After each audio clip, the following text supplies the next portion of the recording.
Mi jefe me ofreció dinero por guardar silencio. Me llamo Julián. Y si algo aprendí es que el silencio es más útil que cualquier talento. Es lo que te salva. Lo que evita que termines tirado en una cuneta o destruido por dentro.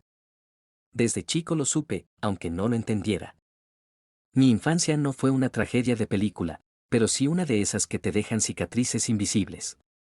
Las que no se notan en las fotos familiares, pero que sangran cuando estás solo. Mi viejo se fue cuando yo tenía 7. Dijo que iba por cigarrillos, como en los clichés, pero nunca volvió. Mejor así. Si se hubiera quedado, probablemente hoy estaría roto de otra forma. Mi vieja hizo lo que pudo. Enfermera de noche, madre de día. Dormía 3 horas por turno y se despertaba con los ojos llenos de lágrimas que decía que eran alergia. La vi llorar en silencio tantas veces que se me volvió rutina. No tenía tiempo para ser un nene. No había lugar para berrinches. Crecí sabiendo cómo calentar comida, cómo mentirle a la directora del colegio cuando no había plata para la cuota del viaje, cómo disimular el miedo cuando mi hermano se enfermaba y no podíamos pagar un médico decente. Mi hermano, Tommy, es 5 años menor. Ahora vive en Rosario, estudia medicina, quiere ser como mamá. A veces lo envidio. A veces lo admiro. A veces lo ignoro, porque hablar con él me recuerda todo lo que todavía no superé. Él siempre fue la esperanza. Yo fui el que se quedó para sostener la casa mientras todo se caía a pedazos. Estudié administración en la universidad pública. Tardé el doble de lo normal. Laburaba de todo, mozo, call center, repartidor. Me hice experto en sobrevivir con 3 horas de sueño. Cuando finalmente me recibí, pensé que algo iba a cambiar. Que ahora sí, como dicen todos. Spoiler, no cambió una mierda. Entré a trabajar en una empresa de logística. Oficina gris, paredes grises, gente gris. Secretos, horarios extendidos, y sonrisas fingidas pegadas en la cara como si fuéramos maniquíes. Ahí lo conocí a Hernán. Mi jefe. Hernán no era un tipo cualquiera. Tenía eso que tienen los tiburones, presencia. Te hablaba y te sentías observado, medido, analizado. Siempre con un reloj caro, corbata sin una arruga, perfume de esos que duran todo el día. Caminaba como si el suelo le debiera algo. Era encantador y repulsivo al mismo tiempo. Una contradicción de carne y hueso. Mi relación con él era, normal, al principio. Me saludaba con esa sonrisa cortada, me felicitaba cuando cerraba buenos informes, me pedía que lo ayudara con cosas fuera de mi puesto, y yo lo hacía. Porque soy de esos imbéciles que creen que si trabajas duro, te van a premiar. Error número 1, en las empresas no premian la lealtad. Premian el silencio. Con el tiempo, empezó a acercarse más. A veces me hablaba como si fuéramos amigos. Me preguntaba por mi mamá, por mi hermano, por si tenía novia. Otras veces me hacía preguntas raras, incómodas. ¿Nunca pensaste en ganar plata de verdad? Me tiró una vez, mientras fumaba un habano en el balcón de su oficina. Yo no supe qué contestar. Me reí, como un idiota. Y él me miró como si ya supiera algo de mí que ni yo mismo sabía. Empezó a invitarme a almorzar. Decía que necesitaba a alguien en quien confiar. Que yo tenía algo distinto. Y ahí, entre copas de vino caro y platos que no sabía ni pronunciar, me empezó a mostrar su verdadero rostro. Pero eso lo voy a contar después. Lo que importa ahora es que, aunque lo odiaba, también lo admiraba un poco. Esa mezcla es peligrosa. Te hace vulnerable. Te hace bajar la guardia. Y cuando bajas la guardia frente a alguien como él, perdés. La plata vino después. El secreto, también. Y cuando me lo ofreció, cuando puso esa cifra sobre la mesa, no solo quiso comprar mi silencio. Quiso comprar mi alma. Y lo peor es que, estuve a punto de vendérsela. Las cosas cambiaron un martes.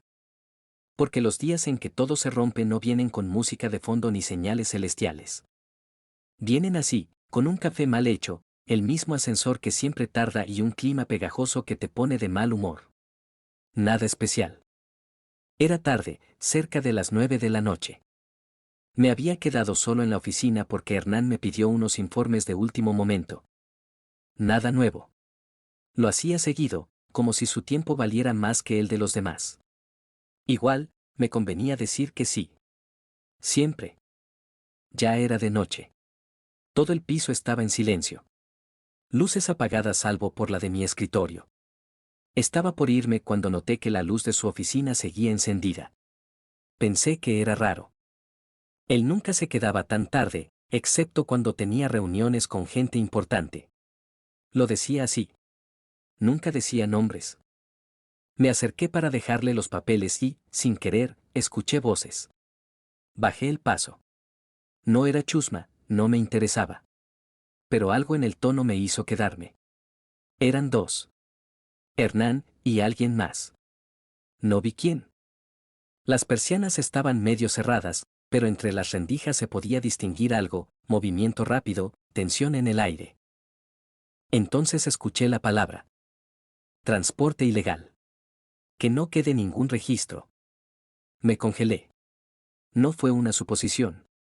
No fue un malentendido. Lo dijo claro. Frío. Como quien habla del clima. No me moví. Ni respiré. Me quedé ahí, escuchando cosas que no debía. Nombres. Fechas. Menciones a puertos, rutas, containers que nunca pasaban por aduana. Y dinero. Mucho dinero. Montos que no había visto en mi vida. Y ahí, algo hizo ruido. Un golpe seco. Una silla que se cayó. Mierda. Me alejé rápido, con pasos silenciosos, como si mis zapatillas fueran parte del piso. Me metí al baño más cercano y cerré la puerta. Me miré al espejo. Estaba pálido. El corazón se me salía por la garganta. Nunca en mi vida sentí tanto miedo. No era paranoia. Era real. Salí 15 minutos después, con el corazón más tranquilo pero la cabeza hecha un torbellino. Cuando pasé por su oficina, ya no había nadie. La luz seguía encendida. La puerta, entreabierta. Me fui sin mirar atrás. Esa noche no dormí. Me acosté con ropa, mirando el techo, repasando cada palabra, cada gesto, cada tono. Transporte ilegal. Que no quede ningún registro. Y entonces, me cayó la ficha. Por eso me elogiaba. Por eso me tenía cerca. Porque soy invisible. Porque nadie sospecharía del tipo callado que se queda horas extra. Me quería usar. El miércoles, Hernán me llamó a su oficina. Me ofreció un whisky. Eran las 10 de la mañana. Rechacé. Me sonrió.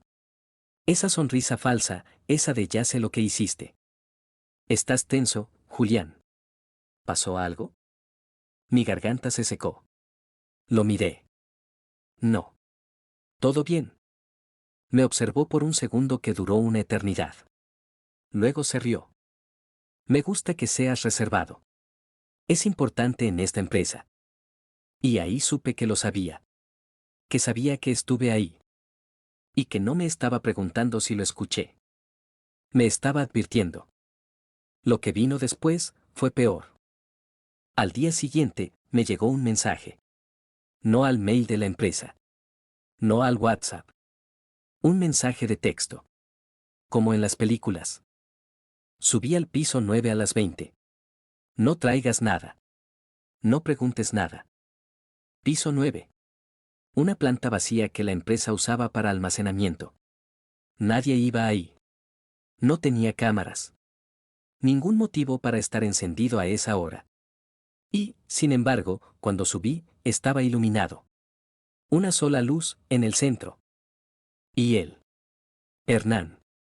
Con un portafolio negro sobre la mesa y ese maldito whisky en la mano, como si fuera parte del personaje. Me sonrió cuando me vio entrar, pero no era una sonrisa común. Era esa sonrisa que te hace sentir que estás caminando en una cuerda floja con los pies mojados.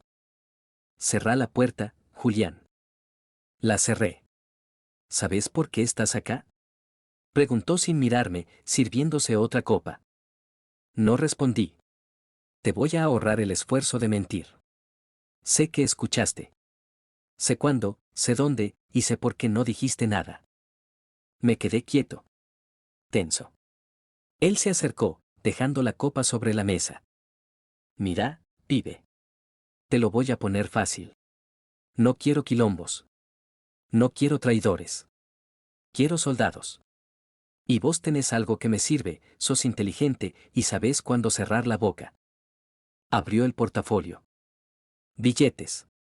Euros. Dólares. No sé cuánta plata había, pero era más de lo que había visto en toda mi vida junta. Esto es por lo de anoche, dijo.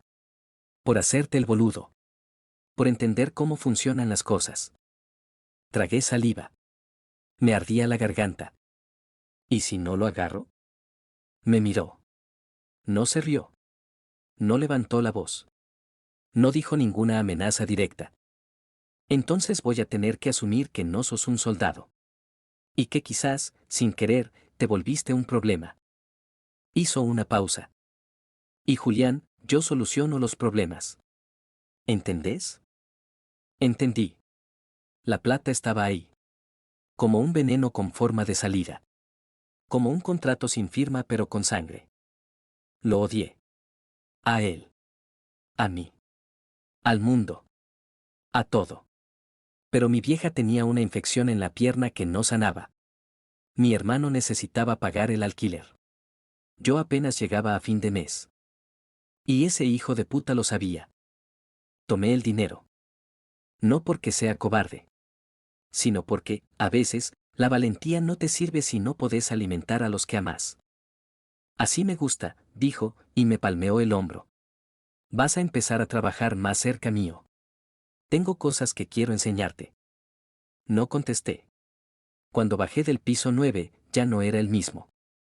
Ya no era Julián, el pibe callado, el que se esforzaba, el que soñaba con ascensos. Era otra cosa. Una sombra. Y ahí empezó todo. La plata. Las órdenes. Las tareas. Y una sospecha que me quemaba por dentro. No era el único al que le había comprado el silencio. Las semanas siguientes fueron una pesadilla vestida de rutina. Entré en el mundo de Hernán sin darme cuenta de dónde terminaba yo y dónde empezaba él.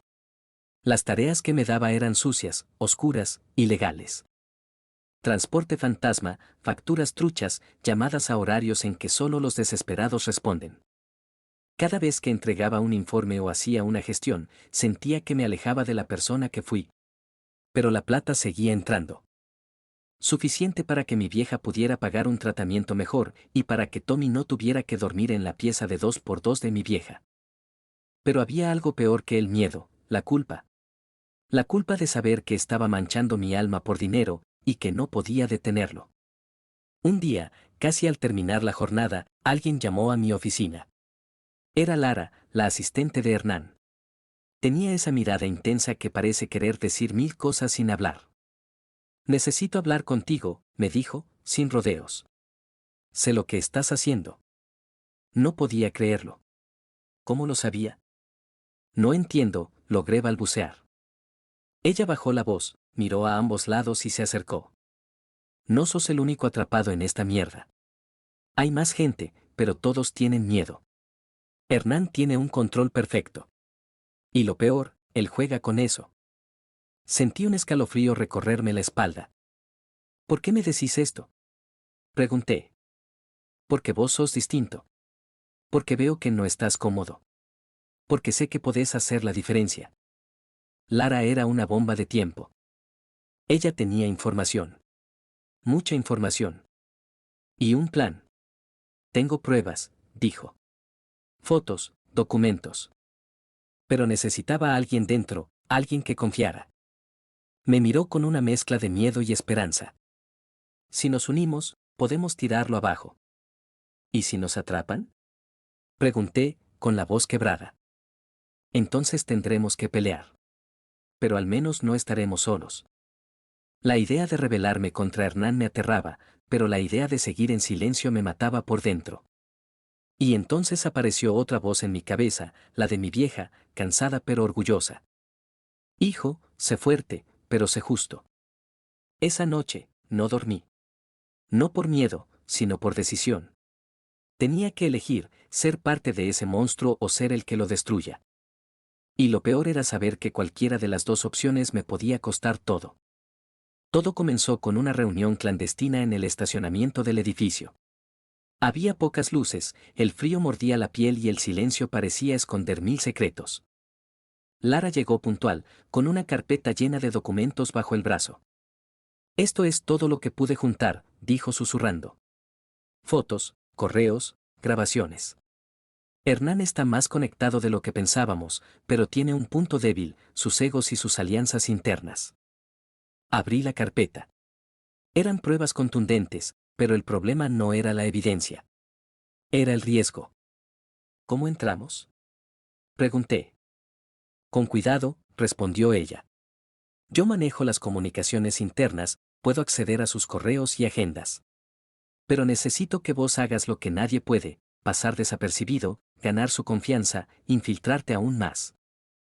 El plan era sencillo en teoría, juntar todo, encontrar la fisura y hundirlo. Pero en la práctica, todo era una telaraña con trampas invisibles. Los días siguientes fueron una mezcla constante de trabajo normal y espionaje. Copiaba archivos, interceptaba llamadas, recolectaba información mientras Hernán me lanzaba miradas calculadoras. Y entonces, una noche, sucedió. Una llamada anónima en mi celular. Sabemos lo que estás haciendo. Deja de jugar o todo se va a caer sobre vos. Mi corazón se paralizó. No era una amenaza vacía. Era la declaración de que alguien estaba observándome. Lara y yo nos miramos, sabiendo que el juego había cambiado. Ya no solo luchábamos contra Hernán, sino contra una red entera que podía destruirnos en segundos. Pero no había vuelta atrás. Era cuestión de tiempo. No podía creerlo. Después de semanas de confianza, apoyo y un plan que creíamos blindado, la traición me atravesó como un puñal helado. Fue Lara. Al principio, todo parecía seguir igual. Nos reuníamos con cuidado, intercambiábamos información, armábamos estrategias para dar el golpe final a Hernán y a su red.